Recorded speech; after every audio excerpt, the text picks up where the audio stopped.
Ward number 3માં વર્ષોથી ચૂંટાઈ આવતા જાડેજા પરિવારે પોતાના વોર્ડને મારો વોર્ડ મારો પરિવાર ગણીને સેવા કરવાની પરંપરા જાળવી છે.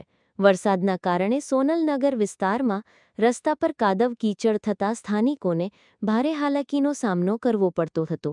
નગરપાલિકામાં વારંવાર રજૂઆતો કરવા છતાં સમસ્યાનો ઉકેલ ન આવતા સ્થાનિકોએ નગરસેવક ચંદ્રપાલસિંહ જાડેજાને રજૂઆત કરી હતી. લોકહિતનો પ્રશ્ન હોવાનું ધ્યાને લઈ ચંદ્રપાલસિંહ જાડેજાએ તંત્ર સમક્ષ અનેક વખત રજૂઆત કરી હતી.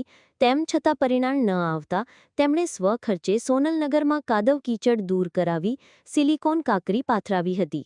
કામગીરી પૂર્ણ થતાં સ્થાનિકોની લાંબા સમયથી ચાલી આવતી સમસ્યાનો સુખદ ઉકેલ આવ્યો હતો. નગરની રહેવાસી છું. શોભના પ્રસાદ મારું નામ છે. Ward number 3.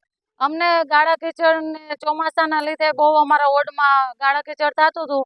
એના લીધે બહુ પ્રોબ્લેમ હતી ને મોટા મોટા પથ્થર ને બહુ હતા ને અકસ્માત થતા હતા. નાના નાના બચ્ચા પડી જતા હતા, હાથ પગ ભાંગતા હતા.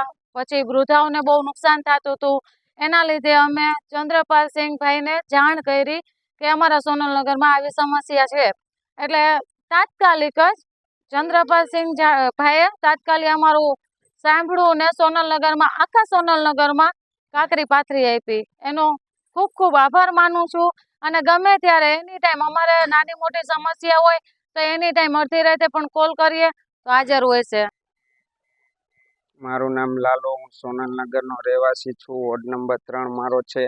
કાદવ કીચડ વરસાદના લીધે બહુ થતું હતું. એના બદલ ઓલા કાંકરા પાથરેલા હતા મોટા મોટા, એમાં છોકરા પડી જતા હતા. તો મેં હરપાલભાઈને, ચંદ્રપાલભાઈને, અમારા વોર્ડવાળાને કીધું કે આવી રીતના સમસ્યા અમારે છે. તો ચંદ્રપાલ બાપુ ને હરપાલ બાપુ બે આવીને જોઈ ગયા કે એક દિવસનો ટાઈમ આપો અમને. તો એક દિવસમાં એને સ્વખર્ચે એના કાંકરી પાથરી દીધી ને કાંકરા હટાવીને અમારી સમસ્યા બધી દૂર કરી દીધી. એ બદલ ચંદ્રપાલભાઈનો આભાર ખૂબ.